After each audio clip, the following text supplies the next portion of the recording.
Bonjour et bienvenue dans l'émission Il est écrit. Aujourd'hui, j'ai le plaisir de recevoir une psychologue, Lina Leblanc, pour parler d'un sujet auquel elle a consacré un chapitre de son dernier livre, l'estime de soi. Oui, c'est vrai, c'est un sujet dont on parle souvent, mais de quoi s'agit-il vraiment? Et y a-t-il une vision chrétienne, biblique, de l'estime de soi?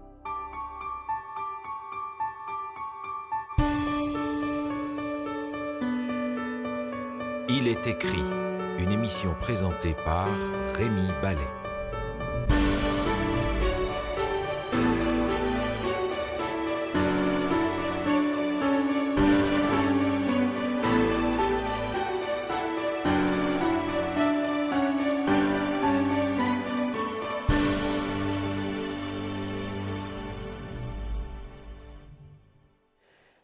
Lina, bonjour.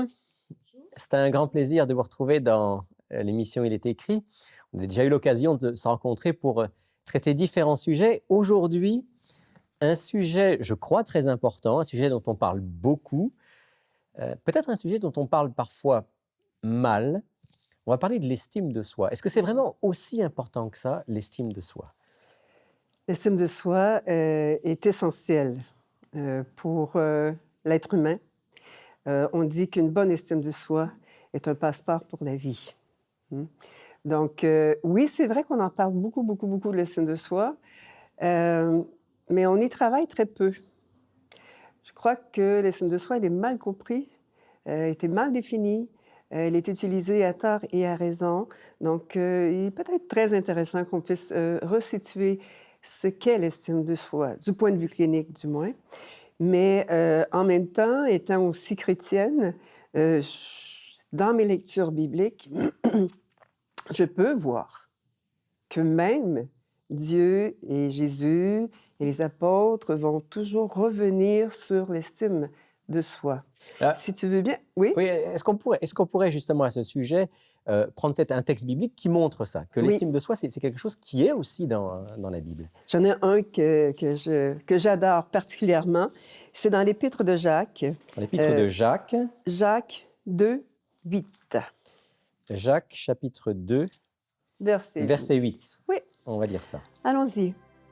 Donc, il est écrit, sans doute, si vous accomplissez la loi royale, et là je souligne ici, la loi royale, selon l'Écriture, tu aimeras ton prochain comme toi-même. Si on fait ça, vous faites le bien. Et Alors, c'est oui. la loi royale. Alors, la loi royale, ici, évidemment, l'apôtre Jacques cite même l'Ancien Testament, puisque cette phrase-là, elle est dans le livre du Lévitique. Oui, Et il dit donc la loi royale, c'est tu aimeras ton prochain comme toi-même. oui. Alors, vous voyez un lien entre l'estime de soi et ce texte. Expliquez-nous. OK. Lorsque j'étudie cette phrase, lorsque j'analyse cette phrase, pour moi, elle prend 3 orientations possibles. Hein? C'est pas juste une, il y en a 3. Aime ton prochain comme toi-même peut partir d'une projection, j'y reviendrai, là j'annonce. Une projection, cette même phrase-là peut annoncer une réciprocité. Et la troisième façon, c'est au niveau de l'identification et l'abnégation, mais plutôt une identification, une unité. On prend avec la projection. Voilà, expliquez-nous ça. Donc, aime ton prochain comme toi-même. Si je le prends comme projection, c'est de la façon que je vais m'aimer, que je vais pouvoir aimer, porter cette capacité d'aimer de façon sincère envers l'autre. Donc, si je n'ai pas d'amour pour moi-même, comment puis-je le faire ou en avoir pour l'autre? Ouais. Tu aimeras ton Si c'est prochain une comme toi-même. projection. Autrement dit, il faut que tu aies ce regard positif, bienveillant sur toi-même Oui, pour pouvoir aussi le porter sur pouvoir l'autre. le porter. Donc, c'est pour ça que je dis une projection. Maintenant, la réciprocité, il est essentiel que je m'aime comme c'est essentiel que j'aime l'autre. Donc ici, il y a un mouvement un peu plus altruiste Parce que, bon, dans le premier, c'est un mouvement un peu plus égocentrique, hein, c'est moi, et si je mets moi, je vais être capable d'aller vers l'autre. Dans la réciprocité, c'est un mouvement altruiste. Donc, moi, c'est essentiel que je m'aime, mais c'est essentiel aussi que j'aime l'autre. Et l'un ne va pas sans l'autre, en fait, dans la pensée Tout à biblique. fait. Oui, tout à fait. Et le troisième, qui est dans l'unicité, qui est plus dans l'identité, là, c'est ce que je fais à l'autre, l'amour que j'ai pour l'autre, nécessairement, je le fais pour moi-même. Ça me revient, en quelque Ça sorte. me revient. Hein, donc, si je prends soin de l'autre, eh bien, ça me revient, nous sommes un. Nous sommes un. Nous sommes unicité. Donc Dieu a voulu que nous puissions non seulement avoir un regard d'amour, un regard de bienveillance, un regard positif envers l'autre, mais il a voulu que nous l'ayons envers nous-mêmes, comme lui-même porte ce regard bienveillant sur notre personne. Oui, tout à fait. Tout à fait. Maintenant, Lina, la pratique, je veux dire, chacun d'entre nous, on sait ça. On sait que pour développer une saine estime de soi, il faut, d'une certaine manière, l'avoir vécu ou reçu, je ne sais pas comment l'exprimer, dans son enfance. Oui. Est-ce qu'on pourrait rappeler en quelques mots, parce que c'est tellement important, est-ce qu'on pourrait rappeler aux parents, aux grands-parents, aux oncles, aux tantes, aux éducateurs, aux professeurs, quels sont les gestes, les attitudes, les mots qui vont favoriser pour un enfant de développer ce regard positif et bienveillant envers lui-même? Yeah. C'est intéressant parce que, que vous ameniez ça. Le premier regard qui va donner une valeur à l'enfant, c'est le regard de la mère et du père, parce que maintenant le père est aussi à l'accouchement. Donc, c'est le regard de bienveillance, le regard d'amour. Quand je prends le temps de caresser l'enfant, de l'accueillir, d'être dans l'émotion et de sentir que l'être humain qui vient de naître de nous deux est l'être le plus sacré. C'est le plus beau cadeau de la vie. Si on pouvait garder ce regard en tant que parent, en tant qu'éducateur, en tant que grand-parent, si on pouvait garder ce regard, le premier regard de la naissance, eh bien voilà, on n'aurait même pas besoin de savoir qu'est-ce qu'il faut que je fasse, qu'est-ce qu'il faut que je fasse pas. Donc, c'est un regard de respect. Donc, toute la valeur qu'il y a dans cet enfant qui vient de naître. C'est miraculeux. Et garder miraculeux. Ce regard-là. Oui, tout à fait. Donc, comment on va traduire dans les premières années, parce que les premières années, l'estime de soi de l'enfant prend, comment je pourrais dire, prend racine dans l'amour qu'il va recevoir des siens et de l'entourage. Donc, l'enfant est très, très dépendant de tous les signes d'affection, d'appréciation, d'attention. Le toucher, le regard, les mots. Prendre soin, chanter, bercer, cajoler, guérir bobo, bon, etc. Plus l'enfant va recevoir une attention authentique, une affection authentique, donc l'enfant va se sentir ayant et étant une valeur. Ça donne une sécurité affective. Oui. La sécurité et la confiance dans la vie, chez l'être humain, se construit entre le 0 et 2 ans. Si c'est loupé, eh bien, on va voir des gens qui sont très, très anxieux. Donc, avec le temps, et là, l'enfant va avoir reçu de l'environnement de façon à toujours préserver sa dignité. Hein? Et si on lui a préservé sa dignité, si on lui a permis d'être vraiment ce qu'il est, au fond de lui-même, mais avec des paramètres éducatifs, l'enfant, vers l'âge de 7, 8, 9 ans, commence à avoir une conscience de lui-même et que lui-même va pouvoir entretenir cette estime de soi. Autrement dit, au départ, il le reçoit, ensuite, lui-même va pouvoir développer cette autocritique-là. Ce regard sain envers lui-même. Ce regard de bienveillance. Donc, ça veut dire, bon, un enfant qui a un échec et qui arrive à la maison, il sait que, échec scolaire, je parle, qu'il sait que, bon, il va être accueilli, on va en jaser, on va regarder qu'est-ce qui a été une faiblesse et l'enfant, même plus tard, au secondaire, va arriver et déjà dans l'autobus, va dire, moi, j'ai une faiblesse là, bon, c'est parce que j'ai eu échec, mais je suis quand même pas nulle. Donc, C'est ça, on ne l'aura pas humilié, oui, donc il va être capable de se remettre en question, mais sans se dévaloriser. absolument.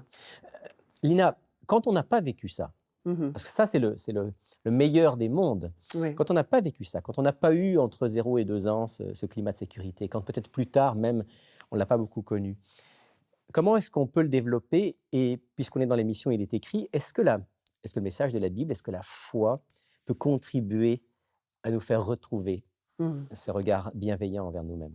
Oui. Il y a plusieurs de mes clients qui sont croyants et qui malheureusement, effectivement, n'ont pas eu ce regard de bienveillance et ces attitudes et ces affections. Et on travaille beaucoup, beaucoup avec le regard de Dieu, les enseignements de Dieu, les enseignements du Seigneur, hein, et de pouvoir s'autoriser à se à comme porter à l'intérieur de soi le regard d'affection, d'amour, le regard bienveillant de Dieu ou du Seigneur, dépendamment de qui, Mhm. avec qui on est Comment on plus, l'exprime? comme, oui, mais, et c'est bien, c'est bien. Et plus on étudie aussi dans la Bible, les Écritures, on voit qu'on est un être d'une grande importance pour Dieu. Et Il y a beaucoup de versets. peut-être qu'on pourrait lire un ou deux versets Oui. en rapport avec ça, parce que je pense que c'est vraiment important. Euh, Déjà, le texte peut-être le plus connu des chrétiens dans Jean chapitre 3, verset 16, euh, qui nous dit à quel point Dieu nous aime, à quel point on a de la valeur pour lui. Jean chapitre 3, verset 16, certains auditeurs vont le réciter en même temps que je vais le lire. Hein. Car Dieu a tant aimé le monde Mhm. qu'il a donné son Fils unique, afin que quiconque croit en lui ne périsse pas, mais qu'il ait la vie éternelle. Dieu a tant aimé le monde qu'il s'est donné. Oui. Ça donne une valeur extraordinaire à chacun d'entre nous. Ici, on voit l'abnégation de l'ego. Hein? Quand on a une très, très bonne estime de soi et quand on tient à cœur aussi celui qui est en avant de nous, on est dans l'abnégation de l'ego. Donc, on est prêt à donner notre vie. Eh ben, c'est ce que Dieu a fait pour Ce nous. qu'il a fait pour nous. Et ça donne toute la valeur à chacun d'entre nous. Oui, oui. Je pense aussi à ce texte de l'origine, quand il est dit que Dieu nous a créés à son image. Mhm. Nous sommes très beaux, hein? Bon, cette sommes image, très il faut beaux. reconnaître qu'elle a été quand même un peu abîmée Oui. avec Mhm. l'histoire. Mais elle est toujours là. Oui, Elle est toujours tout à là. fait, tout à fait. Maintenant, Lina, est-ce que parfois, à force de parler d'estime de soi, d'amour de soi, etc., est-ce que parfois, on ne tombe pas dans ce qu'on pourrait appeler le narcissisme?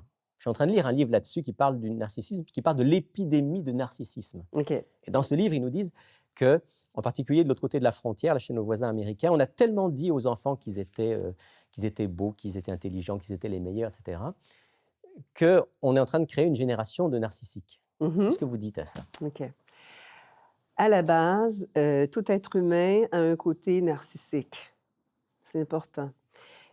Narcissique ou une personnalité ou un tempérament narcissique, ça veut dire on le met en corrélation avec l'ego. Quand l'enfant naît, il est tout simplement égaux. Il reçoit, il reçoit, il veut recevoir. Et il demande. Il a besoin de recevoir, sinon il meurt. Donc, l'ego, par définition, est essentiel chez l'être humain. Et c'est par l'ego qu'on va construire une partie de notre personnalité. Donc, que l'estime de soi va venir s'asseoir dessus. Par la suite, si l'ego a été bien investi, le mouvement vers l'altruisme va se faire. C'est un mouvement qui est acquis, il n'est pas inné. On doit apprendre à devenir altruiste. Par contre, il peut y avoir un blocage au niveau de l'enfance. Si l'enfant a été surinvesti, l'enfant roi, Hein? C'est l'enfant qui a le droit de tout faire et qu'il n'y a pas besoin de vivre de frustration Il et n'y a de pas de tenir limite et compte. tout ce qu'il fait est bien. Ouais, oui, c'est C'est ça. ça? Donc ici, on va parler de l'enfant surinvesti. Et par contre, il y a aussi une personnalité narcissique qui peut être problématique, qui est l'enfant qui est désinvesti. Mais l'entendons-nous ici? Désinvesti, c'est pas l'enfant qui peut être laissé à lui-même, parce que ça ne deviendra pas nécessairement... Il va avoir une blessure narcissique, mais d'emblée, dans la vie de tous les jours, il n'actualisera pas une personnalité narcissique. Ça va être plus au niveau de la dépendance affective ou autre chose. L'enfant désinvesti, c'est le parent ou c'est l'entourage qui ne permet pas à l'enfant de laisser émerger sa personnalité. Donc, c'est l'enfant souvent de parents narcissiques qui veulent façonner l'enfant À leur manière. à leur manière. Donc, l'enfant est là pour répondre à mes besoins, à mes attentes, au mandat de ma vie, etc. Donc, ici, je parlerai plus d'un enfant désinvesti. On n'aura pas permis à l'enfant d'avoir sa propre personnalité. Donc, on comprend bien que sans personnalité, à l'intérieur, c'est vide. Et parce que c'est vide, la personne est souffrante, mais elle ne sait pas quoi faire avec cette Donc, elle va essayer souffrance-là. elle va Donc, compenser en essayant d'attirer l'attention. et même d'aller dans un monde de destructivité qui elle-même a été victime d'une destructivité de sa personnalité. Donc, ici, on voit bien que, on va se dire, tout le monde a un tempérament narcissique, on a besoin de l'ego pour vivre. Maintenant, il y a, excusez, il y a le narcissisme problématique. Ça peut être traité en clinique ou dans le travail à soi-même. Mais il y a le narcissique pathologique qui fait, lui, beaucoup de tort, énormément de tort à la société autour. Narcisse, dans la mythologie grecque, c'était quelqu'un qui se regardait, un très beau jeune homme qui se regardait dans l'eau, comme un Oui, miroir, oui. et qui se contemplait. En préparant l'émission, Lina, on disait, d'une certaine manière, l'anti-narcisse, c'est Jésus-Christ lui-même. Tout à fait. Donnez-moi juste un exemple, on n'a pas beaucoup de temps, mais juste un exemple qui nous montre comment Jésus, en ayant cette saine estime de lui-même, était en même temps altruiste, tourné vers l'autre. OK. Ce qui me vient, c'est au moment de sa mort, où Jésus, en même temps, Jésus a fait de grandes choses pour qu'il puisse faire de grandes choses. Il avait une bonne estime de lui-même, en toute humilité, Voilà, en il était toute humble, mais il dignité. avait un regard Tout à positif sur fait. lui-même. C'est entre autres ce qui caractérise quelqu'un qui a une bonne estime de soi, c'est l'humilité. Hein? C'est le respect de soi, mais aussi le respect de l'autre.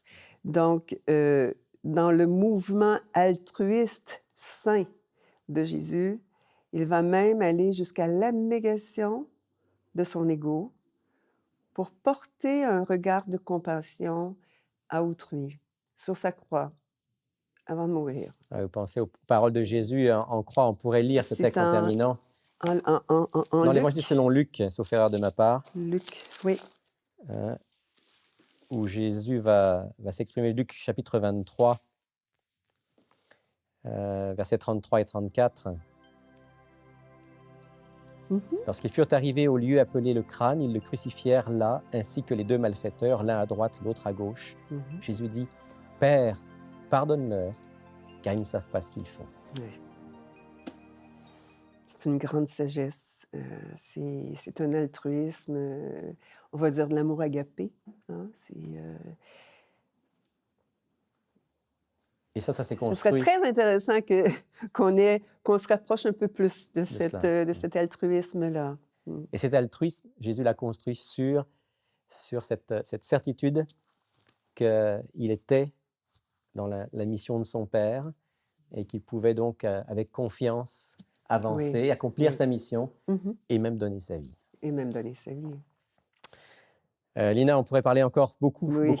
Oui, On va s'arrêter là pour aujourd'hui. Merci beaucoup de ce regard éclairant Et si vous voulez, on va prier ensemble pour demander à Dieu de nous donner ce saint regard sur nous-mêmes et sur les autres. Oui.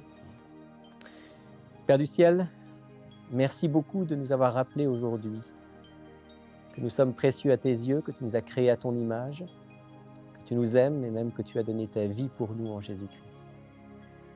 Apprends-nous à nous regarder nous-mêmes et à regarder les autres avec ce regard positif et bienveillant.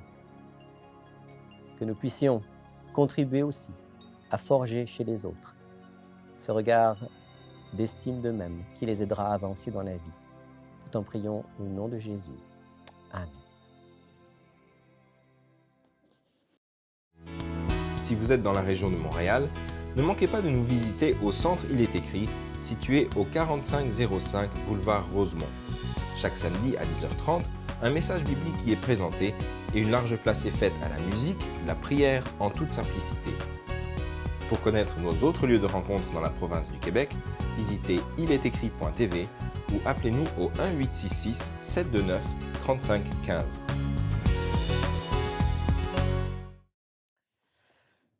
Notre invitée d'aujourd'hui, Lina Leblanc, comme je vous le disais en début d'émission, a écrit un livre qui s'intitule « La fleur d'émotion » et qui parle, entre autres, de l'estime de soi, mais pas seulement, de plusieurs autres émotions humaines.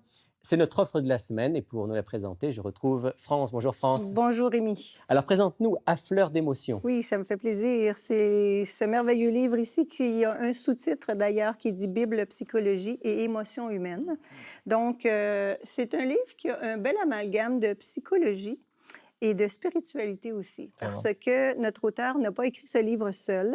Elle l'a écrit avec pasteur José Lisée. Bien connu de nos auditeurs. Oui, notre ancien animateur juste avant toi. Alors, tous les deux, ils ont fait un beau travail. Il y a 13 émotions, en fait, 13 chapitres. Et chaque chapitre est divisé en deux. La première partie, c'est Madame Leblanc qui explique l'émotion. Et c'est son approche à elle psychologique. Ensuite, pasteur Élisée poursuit et il introduit toujours un personnage biblique qui a vécu cette émotion-là. Une histoire biblique concrète. Oui, exactement. Puis c'est rassurant parce que ce soit des prophètes, des rois, des patriarches qui ont vécu les mêmes émotions que nous. Alors, dans ce livre-là, on a, entre autres, la peur, le stress, la colère. On voit la dépression aussi. On voit le courage. On voit l'amour, l'estime de soi, bien sûr. Alors, c'est un livre très intéressant qu'on offre à 19 $ et on additionne les frais de port. Donc, pour 19 $, cet excellent ouvrage psychologique et biblique sur les émotions, vous pouvez vous procurer un exemplaire de cet ouvrage. Dans quelques instants, on vous explique comment. Mais auparavant, Sylvain, tu es toujours notre contact avec les auditeurs et les auditeurs posent des questions. Absolument. On reçoit toujours des belles questions. Donc, une question qui nous vient de Rolande, la région de la Beauce, la région du Québec. Voici la question. Devons-nous atteindre la perfection de caractère sur la terre pour être sauvés? OK? Donc, c'est une personne qui est préoccupée par rapport à son salut. Puis, je suis sûr qu'il y a d'autres personnes qui se posent la même question. Quand on parle de salut, on parle donc de la vie éternelle. C'est ça. Alors, est-ce que pour l'atteindre, pour l'obtenir, il faut atteindre la perfection du caractère? C'est ça la question de Roland. Pour être sauvé, est-ce qu'il faut atteindre la perfection sur la terre avant que Jésus revienne? OK. Donc, la Bible, je pense qu'elle est claire là-dessus. Elle est claire, Sylvain? Qu'est-ce qu'elle dit? Qu'est-ce qu'elle dit? Écoute, je pense qu'on comprend qu'on est sauvé par la grâce. OK, alors ça, c'est important. Moi, je ne vois pas d'autre chose. On va lire ça tout de suite.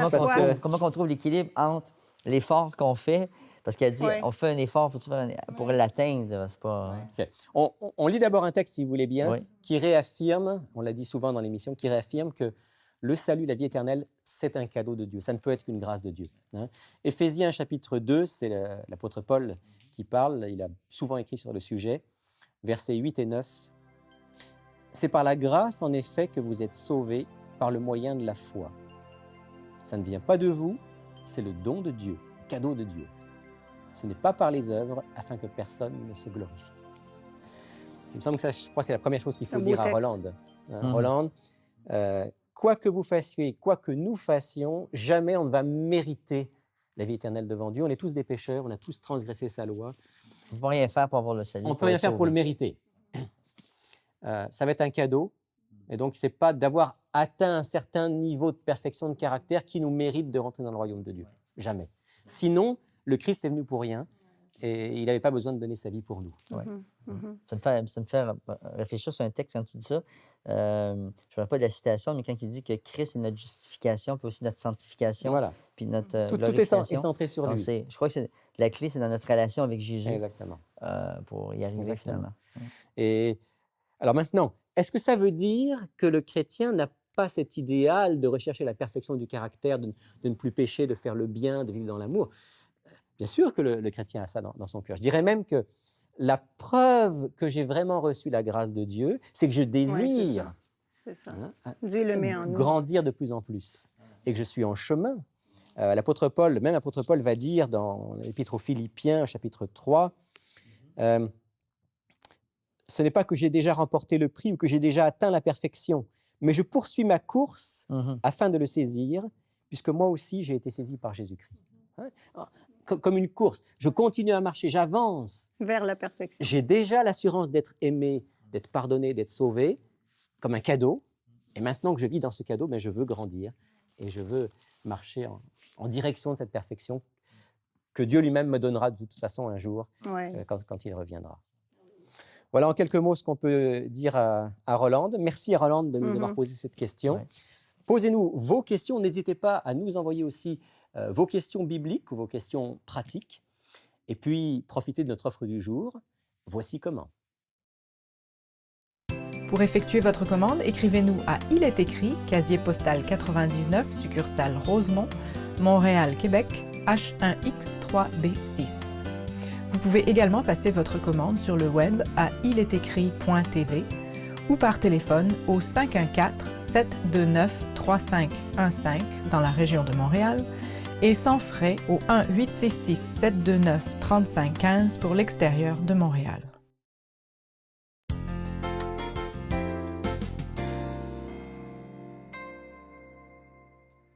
La quête du bien-être intérieur, c'est le propre de chaque cœur humain. Bien souvent, ce désir est si fort qu'il nous entraîne dans une recherche spirituelle qui est très personnelle.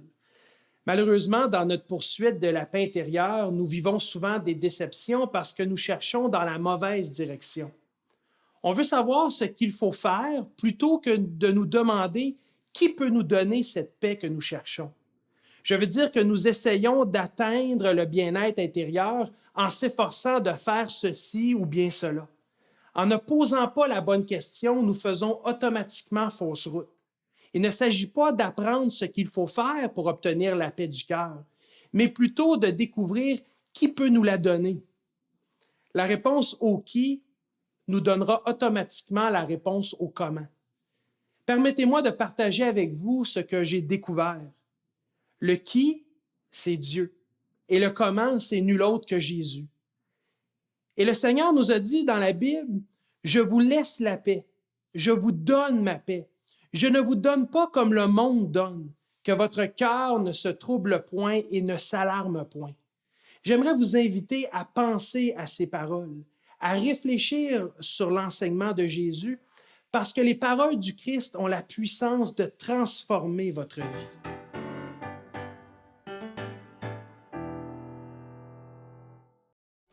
Il me reste à vous remercier au nom de toute l'équipe d'avoir été avec nous dans l'émission d'aujourd'hui.